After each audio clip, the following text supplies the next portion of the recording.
Ladies and gentlemen, welcome back. Do me a favor, hit the like button, share, subscribe, turn up your notifications so you're notified when we go live. You're watching Sharp Edge News, your concise news report channel, of course. Welcome back. It's been a minute, but we are going to pretend and literally try not to skip a bit today, okay? But you're going to join us in doing that, of course. Without any further ado, please go ahead and hit like, share, subscribe, turn up your notifications so you're notified when we go live. All right, ladies and gentlemen, brace yourself because it's time to welcome the man who wears two very impressive hats. One as the publisher and editor-in-chief of SharpEdgeNewsTV.com and the other as High Chief Ayide Ogbese, of course. Yes, you heard that right. Ayide Ogbese Ondo State, whether in the newsroom or in the kingdom, is always a sharp edge ahead. Without any further ado, welcome the man, the legend, High Chief Oladimeji Abitogun. Welcome, sir. Thank you very much, Ola. Good to be back. And my sincere appreciation to everybody that's been with us, whether in thought, by way of prayers, and goodwill, and the best wishes in the last 5 weeks since we last came on air. The promise we have, what we have committed to, is our constitutional duty to continue to tend to issues of public interest by way of concise news reports, analysis, and other ancillary initiatives that's got to do with the media. That said, let me give a shout out to members of my inner circle today, the mother of my children, that is my ex, my children. Is a win-win for all of us with a critical order that we crossed today. For a very long time, in trying to be spiritually fulfilled, being a good neighbor, a good, your neighbor's keeper, and extending goodwill and love to everyone. Sometimes we try to cross acceptable limits instead of putting our family first. Sometimes because we just feel like there can be another Christ, and there's no basis for having this messianic complex. We can't do Jesus Christ. Jesus has been here once, and the hope is that someday he will come back. So we can't play Jesus Christ. So sometimes when my family feel like, okay, I should be there some more, I understand how painful that can be. And we sacrifice what we should do for the family sometimes in order to just accommodate people. But my friend, try something. Close your eyes to see if those people you're trying to protect, if they will be there for you, if you are to, if you're allowed to switch places. So, thank you indeed to my children and to their mother. And we look forward to a better future, whatever the future holds for us. Now, you're ready to move into the special? Yes. Okay, and that is what we are doing. Now, today's special, I want to talk about the unfolding situation that we have in Nigeria. Number one, the essence of democracy is that there is this major component of democracy in that it affords one the opportunity of being able to put leadership to some scrutiny. And when that happens, people feel like, oh, journalists can be too hard on the minders of the larger society. That's not the mission, is to make sure that people that are elected to public offices are responsive. And that is why we want to give kudos to the Ondo State Governor, Mr. Lucky Orinison Ayedatiwa. In our last appearance, in our last production, we came down hard on things that were left undone. But today, let us acknowledge the fact that he has been so far responsive in that only last Saturday at the convocation ceremony of Rufus Giwa Polytechnic in Ondo State, the governor did the unprecedented thing in clearing backlog of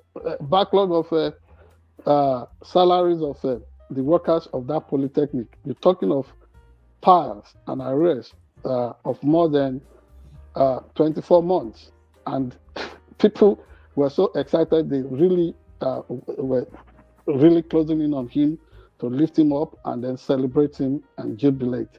That is one good response we got from him. And let us also acknowledge the fact that he was able to put in a whopping amount of 4 billion naira, over 4 billion naira, to clear backlog of years of unpaid gratuities up till 2017. And we have been told, we have received words that he is making efforts to make sure that that opportunity extends to, till date, so that the backlogs can be cleared. And he has put his hand to the till everywhere. Now the bulldozers are rolling and road construction has resumed in earnest, and other things are going on all over the place.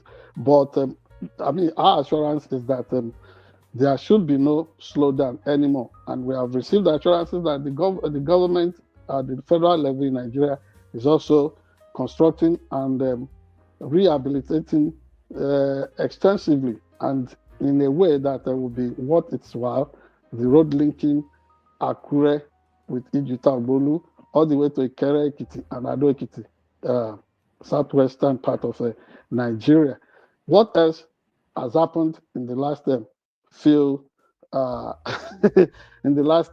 few days? Of course, people did a commemoration of NSAS on October 28th, and that was the day Abuja also experienced a relative shutdown because of people said Nnamdi Kanu must be freed then and even now.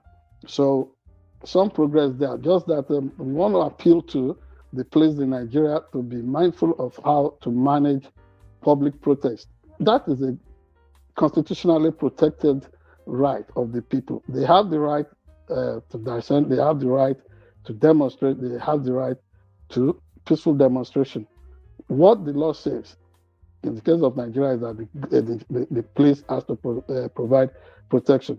And very cheering news to everybody that has been expecting that at some point Nigeria should be able to make meaningful impact in terms of healthcare and what have you. These are some of the things that we have also been able to confirm that the government of Ondo State is doing, making sure that the vulnerable and the people that we see as not being so strong in the society are protected and are catered for. And so now the gates of the hospitals in Ondo State have been opened to people who do not have the means in terms of social security net for in terms of health care and the upgrading and supplies of medical equipment, facilities, what have you, for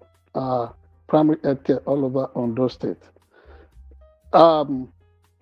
Elsewhere in Nigeria, we celebrate the fact that the government is making efforts, but much still has to be done in terms of making sure every space is secured, people can freely commute all over the country. Incidents of killings, kidnappings, and wanton destruction of properties become a living threat, and that has to be curbed. And then there have been complaints of government high-handedness in terms of protection of properties belonging to members of the public. Somewhere in Sowore this weekend, it's been reported that the earth-moving equipment and the bulldozers moved, and more than 100 houses were allegedly pulled down. The government of Lagos explained that those buildings violated environmental standards and the approvals before they were put up. But the people also argued otherwise, that the government is becoming intolerant concerning the place of the poor and the underprivileged and underserved in the community of today. That said, in America here, it's not as if everything is going the way we would have loved it to be. Some rollback on the rights of the people, and then overwhelming protest and pushback from the citizens of the United States of America. But all said and done, there is one thing that we have noticed. America has to live to its place as the shining city on the hill.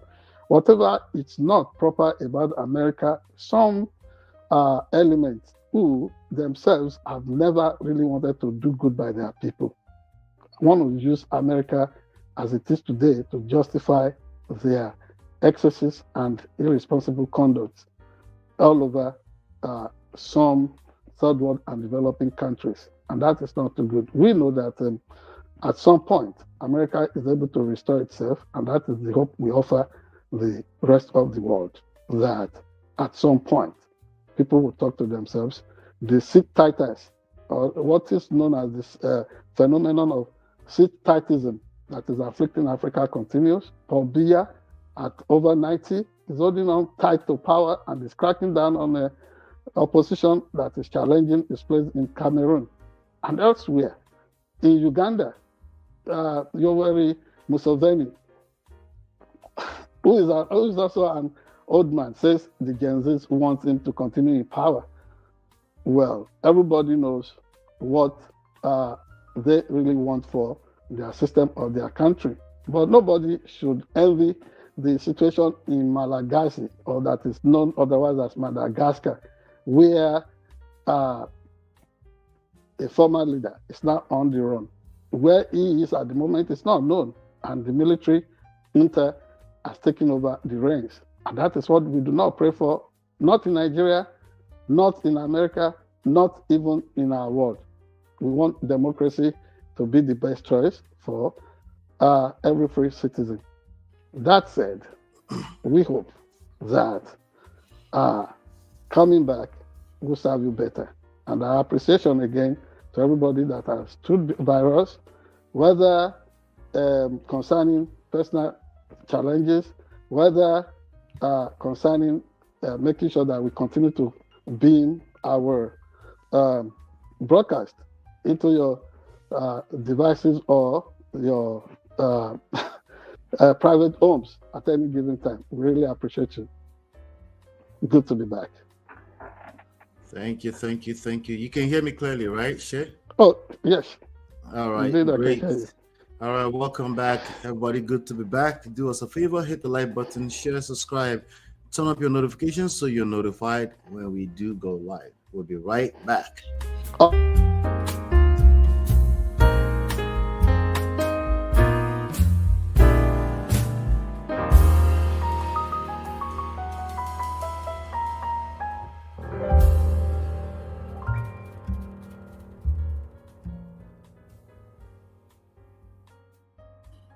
All right, welcome back. It looks like you were about to say something. Were you about to say something? It's all right. Okay. I would get it in the course of this segment. All right, great. Sorry about that. My finger were very, very happy. Anyways, welcome back to SharpEdge News TV, your concise news report. This is Ola, and with me, I have High Chief Oladimeji Abitogun. So, Oyebanji confirmed Ekiti APC picks consensus candidate for 2026. Now, here's today's big political headline. Governor Biodun Oyebanji has officially secured the APC ticket for the 2026 Ekiti governorship election, not through a tight contest, but through a consensus deal. 885 delegates from all 177 wards gave a thunderous yes at the Ekiti Pavilion, sealing a spot unopposed. The move was supervised by Kogi's Governor Ododo and endorsed by heavyweights like Senator Opeyemi Bamidele and Speaker Adeoye Aribashoye. Supporters call it a mark of unity and a political maturity, but critics are whispering about a prearranged coronation, not a competition. Oyebanji says it's no victor, no vanquish, and I quote, yet many are asking if this was democracy in action or just party choreography. So, Chief, what's your take? Does this signal true stability for Ekiti APC, or are we just seeing calm before another political storm? Well, thank you indeed. Truth of the matter is that in as much as everybody wants democracy to take root, even within different political folds, organizations in Nigeria, it would appear to me that whether by way of consensus, direct primary or indirect primary, whatever is agreeable, whatever each group signs up for, seems to be what would prevail in any given circumstance in Nigeria. And that is exactly what has transpired in Ekiti today, where incumbent Governor Biodun Oyebanji has been returned. Are we going to say unopposed? It wasn't without opposition. But nonetheless, it's been said that the political structure known as the political party known as APC operates almost with the template of political parties of yesteryears in Nigeria, where party elders, the caucus, and what have you would meet, and then they say, this is our preferred candidate. Sometimes this often led in the past to some combustible developments that would even affect general elections in the final analysis. But what we find out at the moment is that despite all hues and cries, that is what Ekiti people, or not Ekiti people, what the leadership of that party have arranged, and which seemed to be what was embraced at the Ekiti Parako Pavilion in Ado Ekiti earlier today. Now, everybody that seems to be opposed to the idea, notwithstanding the fact that all past elected governors of Ekiti State seem to be to have keyed into the Biodun Oyebanji bandwagon. Notwithstanding that, there are people who are saying that Biodun Oyebanji, who itself was a political science teacher at the Ekiti State University, then known as Ondo State University, that he has not really done much on the ground, but he himself has been speaking up. Yes, like he said, this is a situation of no victor, no vanquished. But of course, you know the reality in Nigeria. That would only just be some sweet talk, some political correctedness to so declare that that there's no victor, no vanquished. He's gone with the laurel. Now he would be the standard bearer for All Progressives Congress in Ekiti State, while some people are suspecting that the people that have been sidelined, who were technically screened out today, may want to resort to going to contest on the platform of rival political parties. But, you know, the APC does not only control all local governments in Ekiti State, it controls the state House of Assembly, it controls the governorship seat, and then all the way to the federal level. So whoever is going to break away at this point could be accused of not, bowing to the will of the leadership of the party. And you know, that kind of situation is something that is a big rudder for the ship of APC.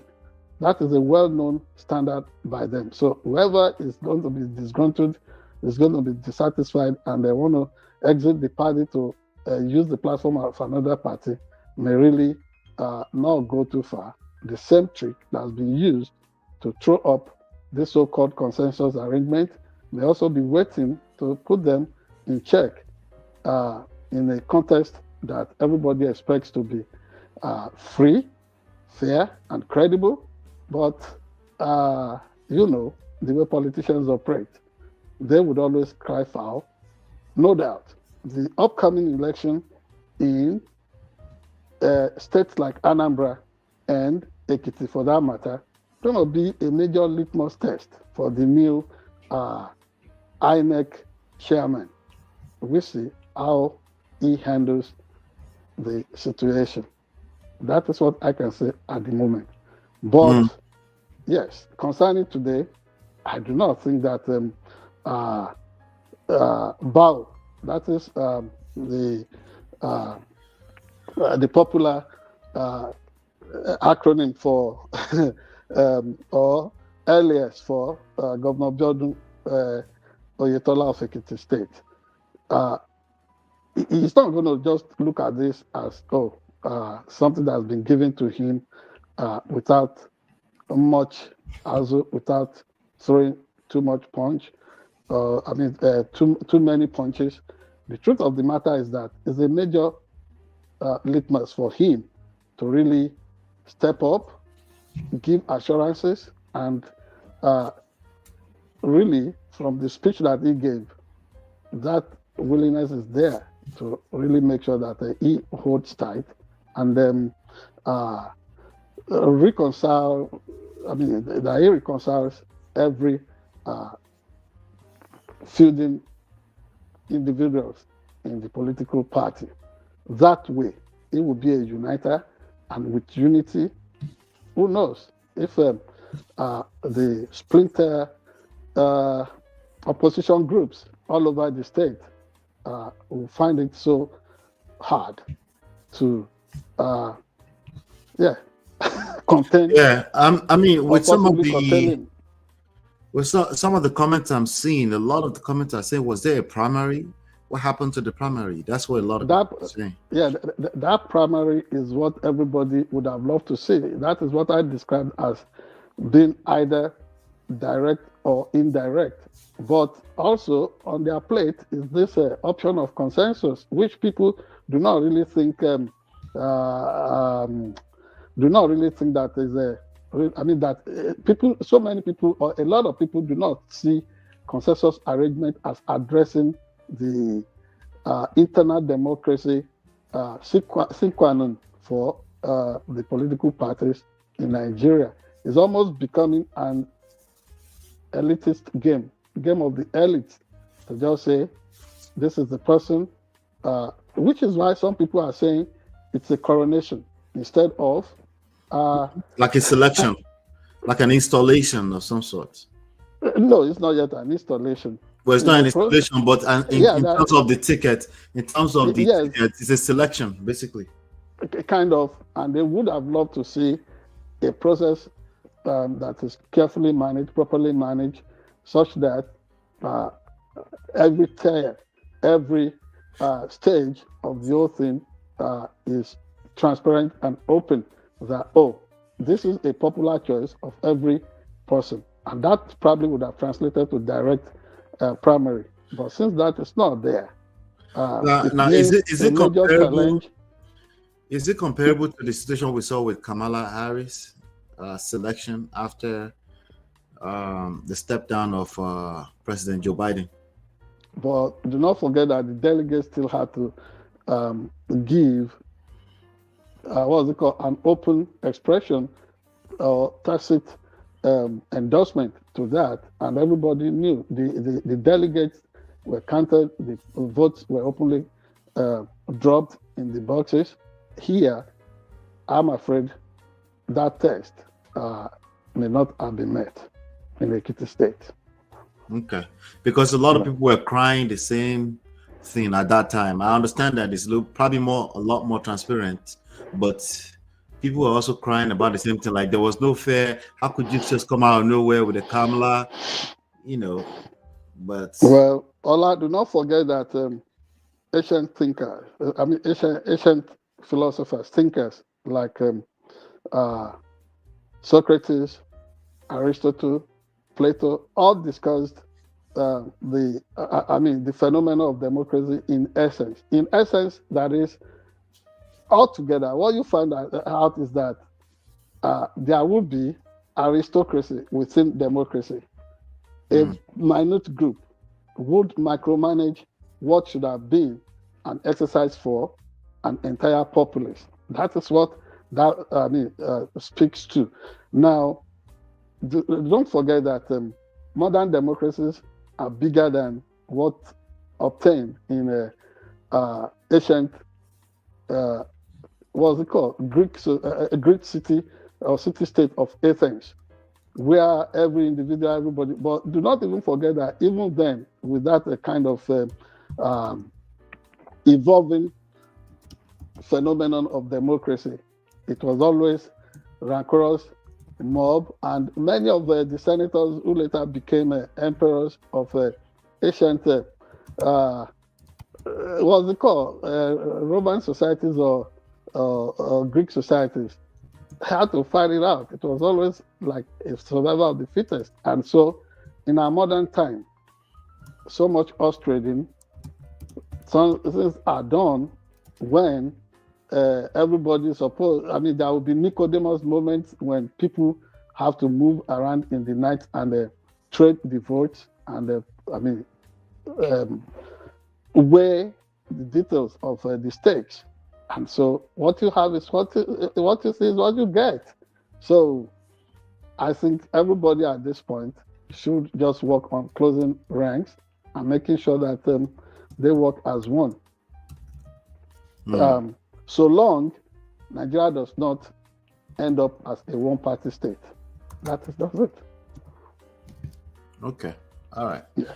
Well, right now it's I have another question for you real quick, right? Right. You said something about it's looking like things are being run by the elites or something like that. Something like that. Okay. So you said becoming. Is it becoming, or it's always been that way? That's my question. Rather, I would say it's even unbecoming. It's almost like something that is sitting pretty with the system in Nigeria, where the leadership, where the elites, where the caucus of the political parties go.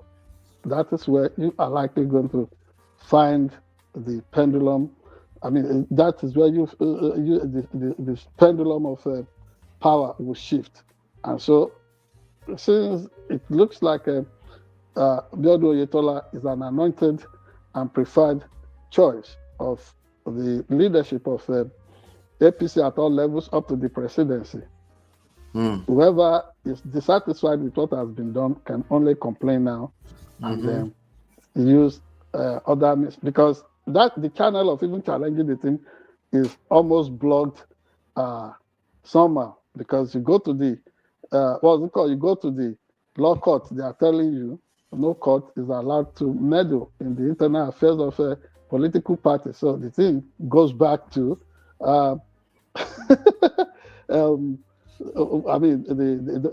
who made that decision in the first place. So parties can improve on this kind of situations by embracing internal democracy through and through.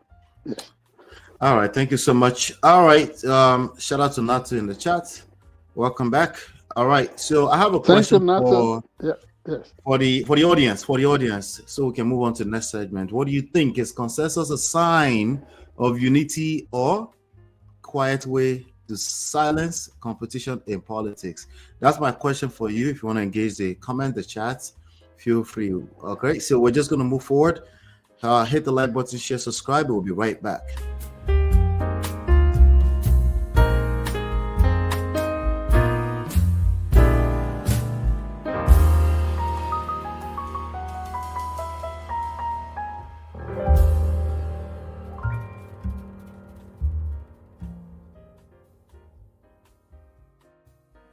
All right, welcome back to Sharp Edge News TV. Welcome, guys.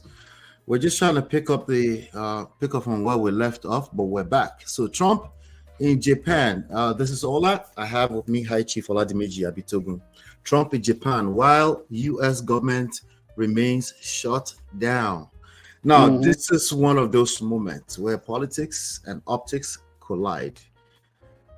President Donald Trump is shaking hands with Japan's Emperor Naruhito at Tokyo's Imperial Palace. All smiles abroad, while back home in the United States, the federal government is still shut down. Washington is gridlocked as Democrats and Republicans dig their heels in over healthcare and spending with no deal in sight. Yet, Trump's Asia tour rolls on. Next up, a high-stakes first meeting with Japan's new Prime Minister, Sine Takaichi, where trade, defense, and tariffs are all on the table. It's a contrast that's hard to ignore. Diplomacy overseas, dysfunction at home. So, Chief, what do you make of this timing? Is Trump smartly multitasking global priorities, or does this look like a leader abroad while his own house is burning? What's your take on this? Seems curious to me and paradoxical that President Donald Trump, who appeared and said things that diminished the global reach, that is, of the United States of America, has now made this a deliberate effort to step out. Yes, in spite of the lingering situation of a government shutdown and possible layoff of a certain category of workers from what he himself said, and the fact that for an unprecedented number of days now, some federal workers have not been paid, and we're beginning to see visible signs on at major airports across the United States concerning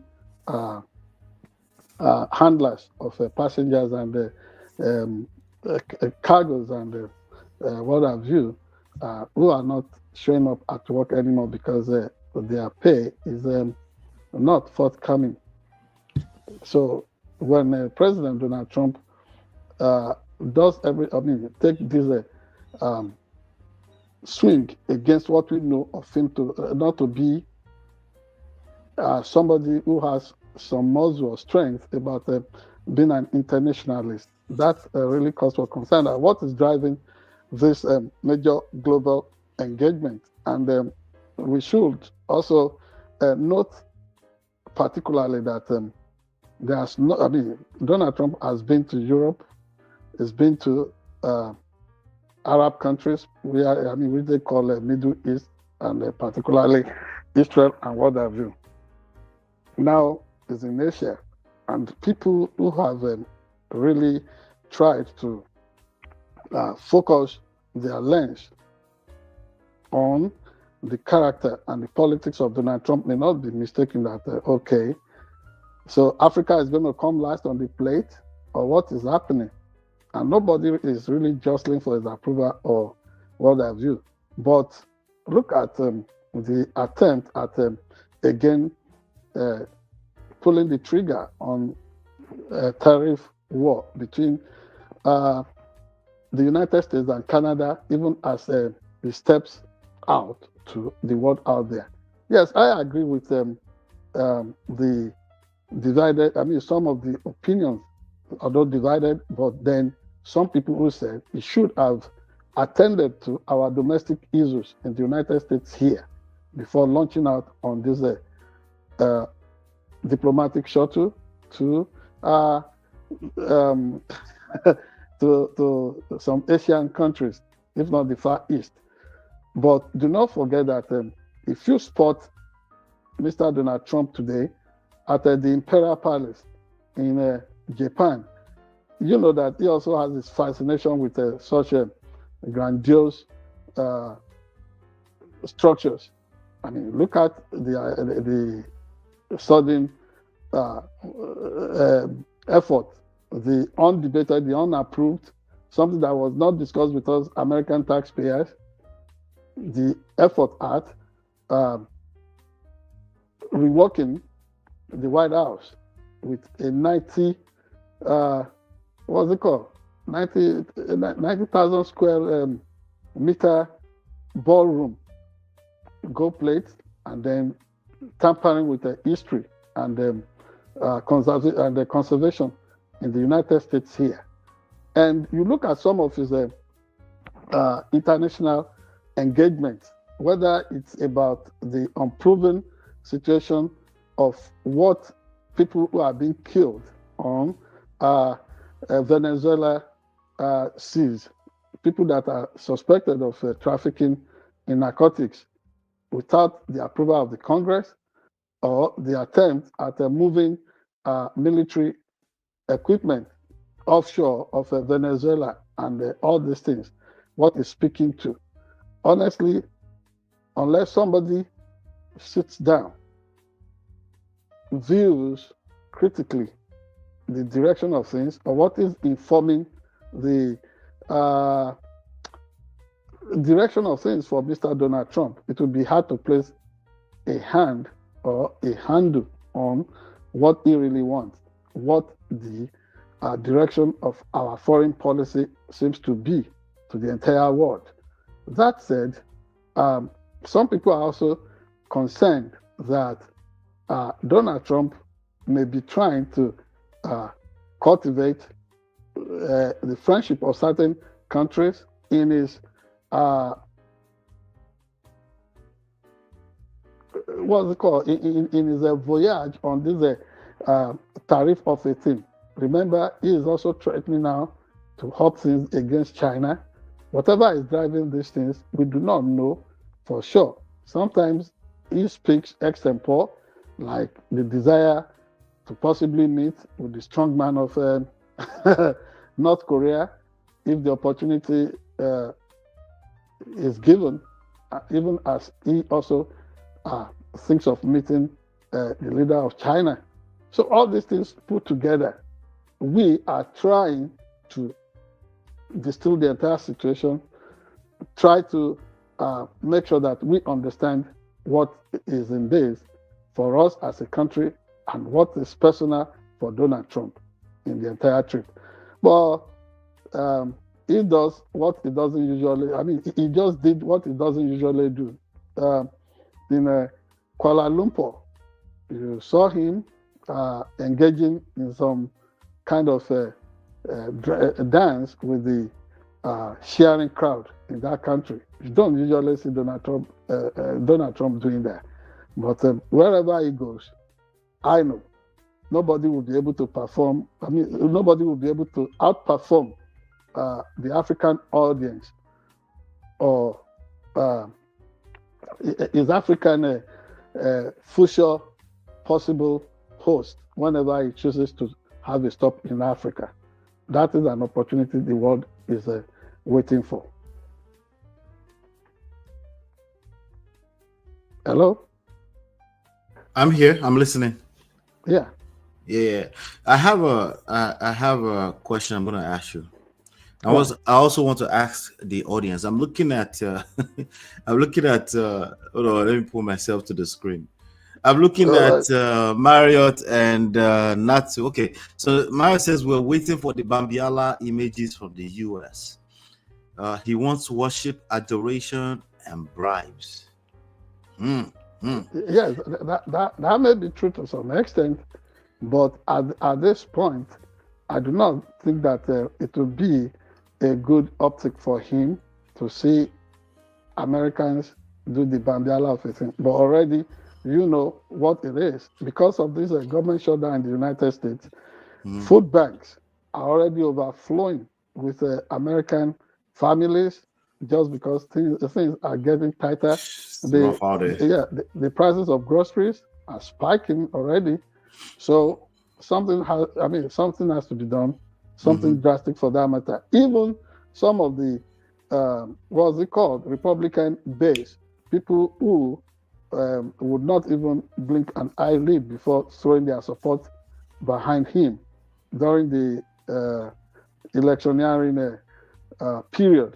You see them now complaining that, oh, why would you want to import beef from South America when even here it's becoming so difficult for American what's it called, American cattle rearers and what have you to really be able to pull deals across. So everybody is waiting to tackle Donald Trump on the claim of being a good deal maker.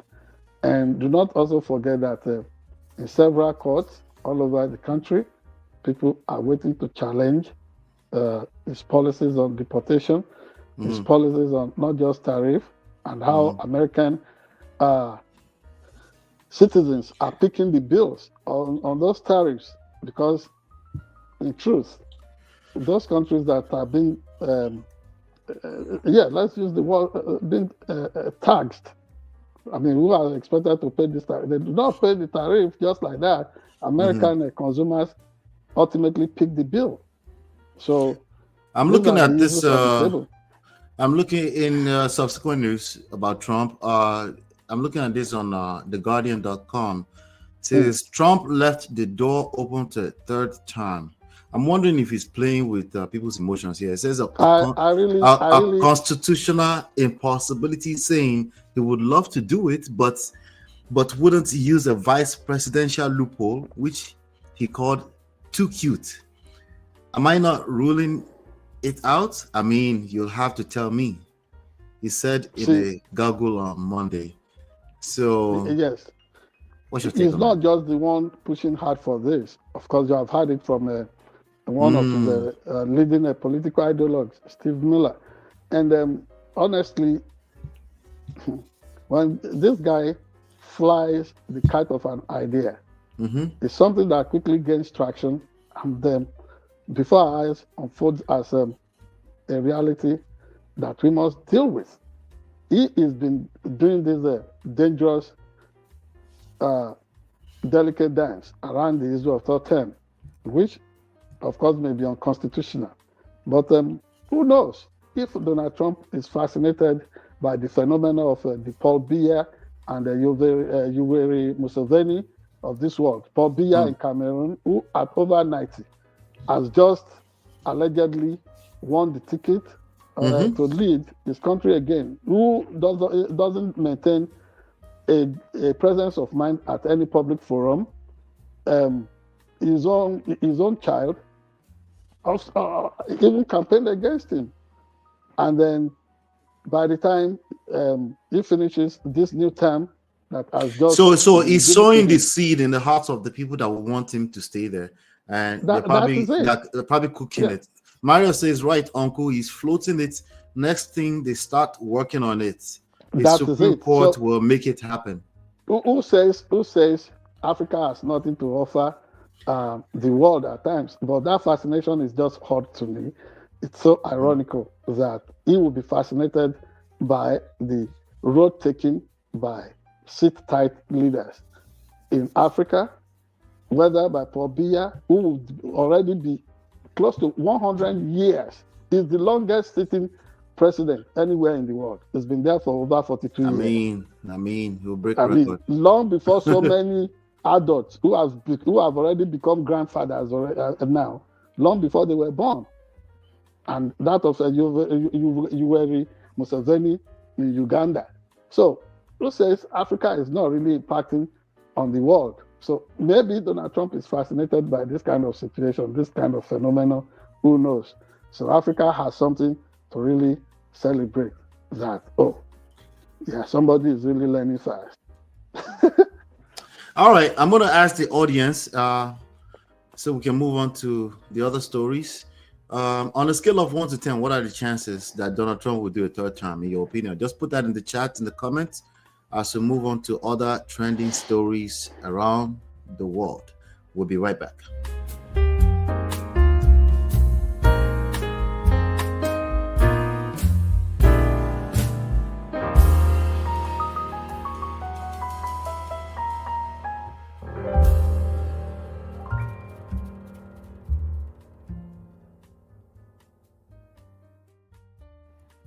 All right, welcome back.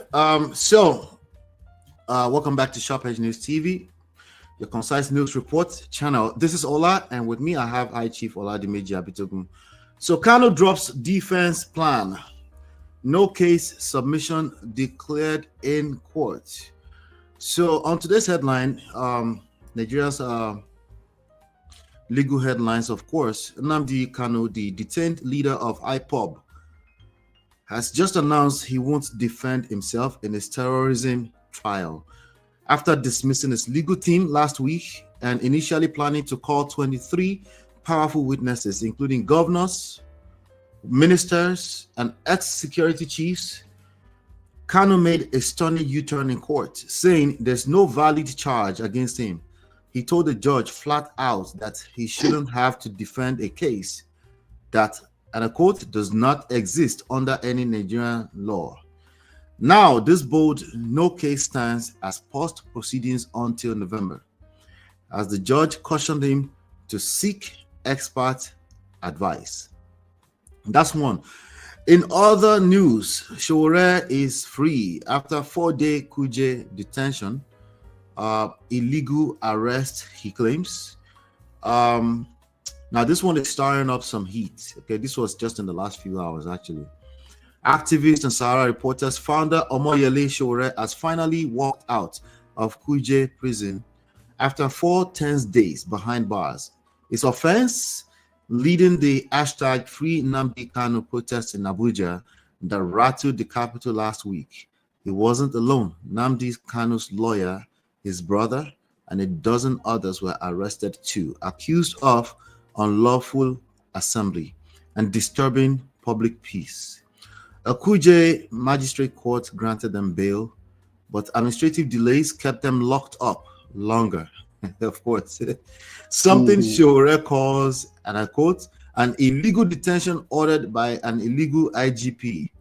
He's already firing shots at President Tinubu and the police, calling the whole ordeal a political clampdown on dissent. This raises big questions. Was this a justified arrest to maintain order, or a troubling sign that Nigeria's democracy is tightening its grip on free speech again? Chief, I'd like to get your take on this one. And now on the Kanu's declaration, many are wondering, is Kanu playing a smart legal card or walking himself into a judicial trap? What's your read on this sudden twist? Strategy, defiance, or desperation? Of course, let us understand one thing. Of course, I've shared an experience with you in the United States there, where I went to court, represented myself, and I was able to secure some victory.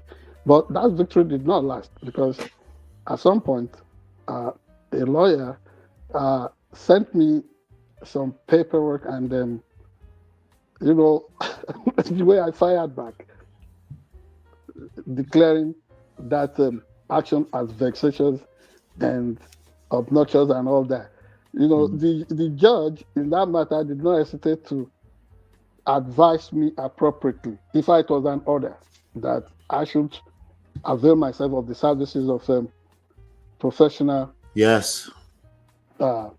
attorneys, which I did. And at the end of the day, it paid off. Right. In certain circumstances, you may want to walk the fine line representing yourself before a law court. There have been people, but these are rare exceptions where somebody would argue his or her case before a duly constituted court and win. It has happened, but very, very rare. Very rare. However, let me also point out that Nigerians have always expressed desperation about having their Nelson Mandelas, about reliving the courage of Zik, having Michael Imodu, Obafemi Awolowo, which is a famous allocutus in the treasonable felony trials. This could be a major moment for that. I do not see Kanu as somebody who is trying to play smart with the system. Rather, my apprehension is the fact that Nigeria, if those who are at the helm of political affairs in the country do not hesitate for a moment, we may again have to avoidably, I used that word advisedly, avoidably spills of blood that is needless. Honestly, the government is at its wit's end. Nnamdi Kanu is bringing out his own tricks from the bags. But like I've always said, I do not know of the crime in somebody having a feeling that, I may not be wanted in a kind of environment, and then somebody, embracing the option of self-determination, and then what has even been less than civilized, this attempt repeatedly, which I looked at on the part of the leader who actually was the mastermind of bringing Nnamdi Kanu to Nigeria through extraordinary rendition, so to say, international kidnap. I've always said it. It to me looks like a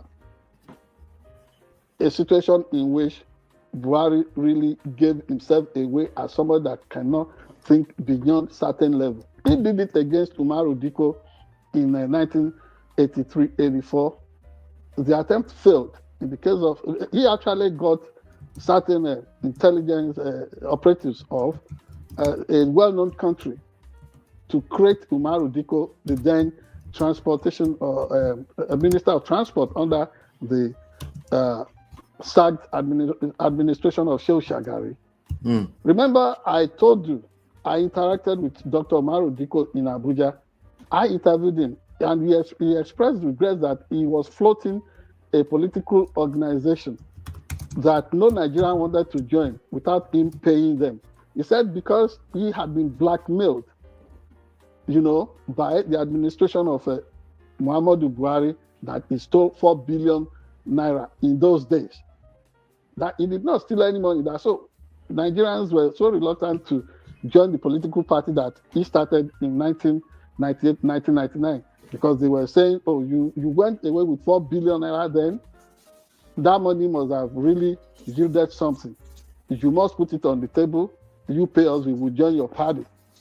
He said he never stole any money, that the only crime he committed was that he was aware of the plot by Buhari and others to stage that military coup before any other person, and that they tried to alert the presidency to the to the coup initiative.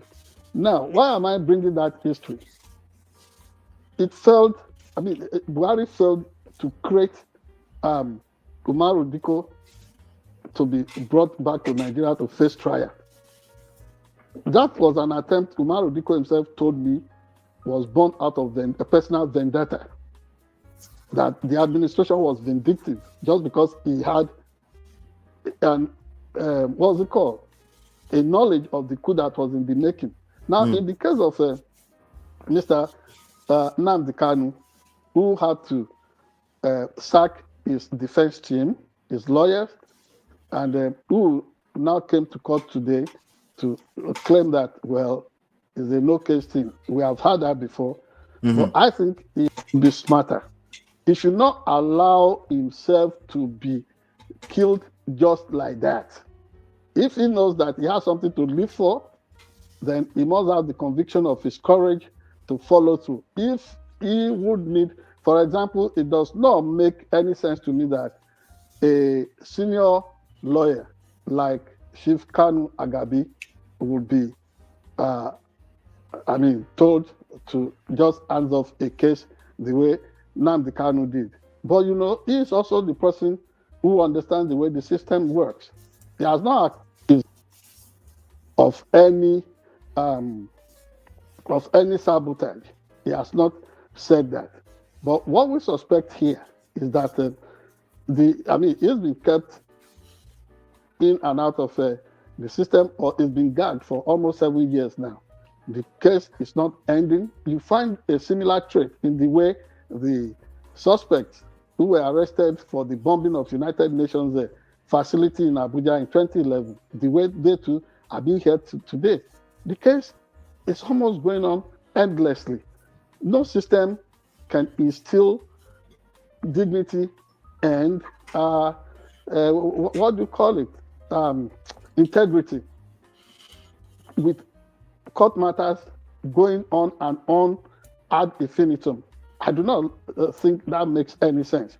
What am I saying here is the fact that we must be able to look at the entire thing with less emotion. We should be less emotive about it. Whatever the man wants to do is an adult now. Whatever is guiding is direction concerning this affair ought to be understood by him first and the rest of us. And that ought to be made clear. And the government must not be led into a situation that we will have a case similar to that of Ken Saro-Wiwa on our hand. If somebody is not guilty of anything, you do not have to just, because of trying to score some cheap political points, take him to the hanged man. It is not necessary. And in this time and age, people can always sit down and dialogue on issues. And congratulations to our friend Omoyele Sowore. But honestly, nobody is doing a better demarketing of the government in Nigeria than the present police boss. Nobody is doing a worse demarketing of Nigeria than the police itself.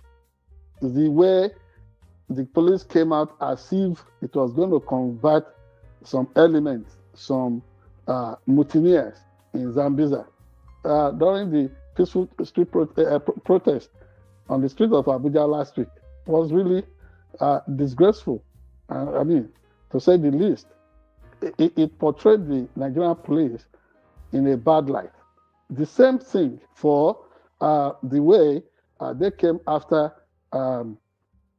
Yemi Adamolekun in Lagos, just because she had made efforts to lay a wreath in memory of the victims of the massacre at Lekki Toll Gate.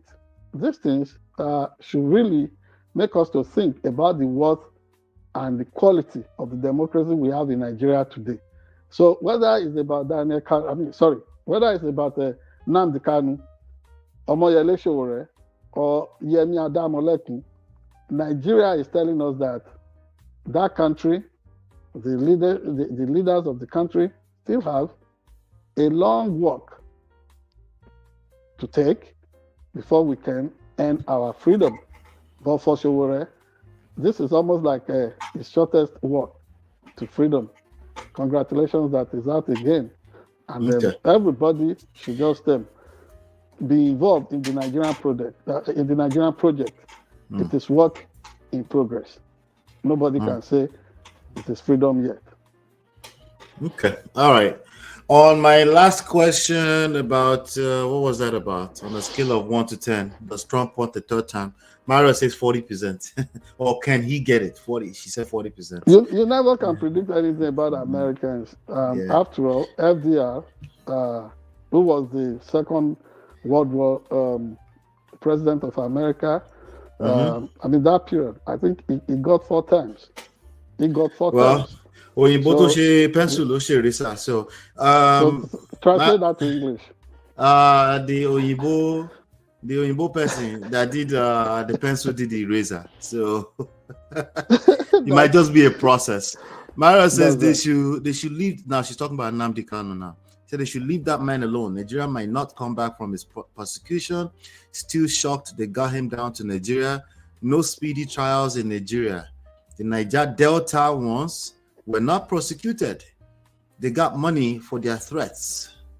So, and those who are terrorizing the country up north are still being given amnesty, so-called rehabilitation. And when they go for meetings with the government officials, you see the way they are in celebration with all kinds of military-grade weapons. I do not think Nnamdi Kanu has done any of that. So we should proceed with caution. Okay. Do you have a better translation for my Ayalo proverb? Yeah, probably the white man who invented the pencil. Okay. Was also the one that invented the eraser. I do not know. Okay. We're all just making efforts. So they said I failed in the chat. Okay, it's okay. Let's move on. We're back at it again. So help us share.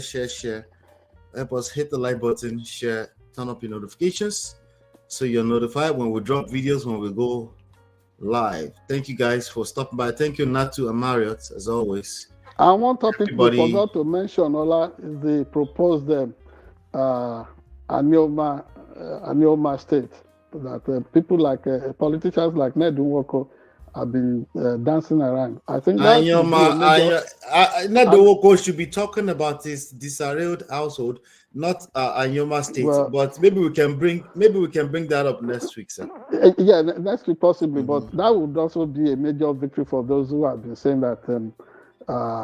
They've not. I mean, sorry, the South is the Igbos should be carried along to have a full representation in the Nigerian project. That said, well, pardon my comments, just in case it comes off offensive, because I haven't really taken a look at that story at all. So, but it will be interesting to take a look at that, But yeah, politicians have a way of toying with the emotions of the electorate. So something for them to just feel good about. So that may be it. But it is a worthy initiative if the state is granted. Just that I'm wondering how a southeastern state will be on the southwestern side of the. I can predict right now that I can already predict that it's nonsense. But let me round up because of a meeting that's coming up. Don't be that dismissive, Ola. No, I said I can predict. It's a prediction now. See, I can be wrong. My prediction can be wrong. Look for a better word. What's a better word? In fact, speaking of a better word, Mario says it means all inventions or rules can be undone. No be literal translation. Okay. The only thing I just see about the idea of Anioma state is that Nigerian politicians, they just love to get busy. There are too many unviable states in Nigeria already. I have a trick question for you, sir. Yes. Can 50 states fit within the Nigerian nation as it stands today? That would be an overkill. The answer is yes. Everything is possible. Well, everything is possible. In your view, but I know many of the states we have are not viable. They are not viable. Yes. And we can justify it. We can find good events around us to justify it. You know that Nigeria itself can only, on a good day, we pass for just one state in America. Food for thought there. Yeah. Not in population. Marriott is on my side. She said most are not viable. Listen, this is a cover. I'm sure people have there are 200 plus tribes in Nigeria. All of them are viable states, according to somebody's. Hear me. There are more than 400. You talk of tribes. I don't see them as tribes. That is like reducing their stature and their significance. You are talking of more than 400 nations inside Nigeria as a country. Okay, so they're all viable nations. Yes. Okay, even this Yoruba land, everybody thinks we are homogeneous. It's all a ruse. For example, you and I are from Ondo State. Do you understand the kind of language that is spoken in Ishoakoko, for example? Do you understand the one that is spoken in Erushu, Aruga, Ise, and all these places that are supposed to be Yoruba land? So yes, they have their can I have an opinion that Onyema State is probably, the keyword is probably. Anyoma, okay. The keyword is probably. With all due respect. It's probable, but that is nonsense. No. Okay, not that language. Okay, not that language. It is a reasonable request, but the viability is what is in question. Yes. Okay, let's end with this last comment. Mara says, Uncle Sir, 400 nations are not viable. There are multiple languages and groups in Spain and Italy. They are not viable alone. I think we should leave it at that. Yes, I agree. I agree with Marriott, but please, the point I'm making is that what we reduce to ethnic or tribal, whatever, we call them tribes. But in Europe, many of them, those countries that you call nations or countries, they are not even as big as the average ethnic nationality, which I identify as a nation in Nigeria. So I'm being careful. In my choice of words, you're talking of 60 million Yoruba nation. You're talking of a sizable portion of Igbo nation. You're talking of Hausa nation, Fulani, migrant nation, and so on and so forth. Isha, Ichekiri, Ijo. These are different nations. So, okay, Chief. I'll let you have the last word. Yes, thank you. Okay, that's it. That's it. Okay, all right. Yes. Everybody, we'll be back. Embrace our identity. That's all I'm saying.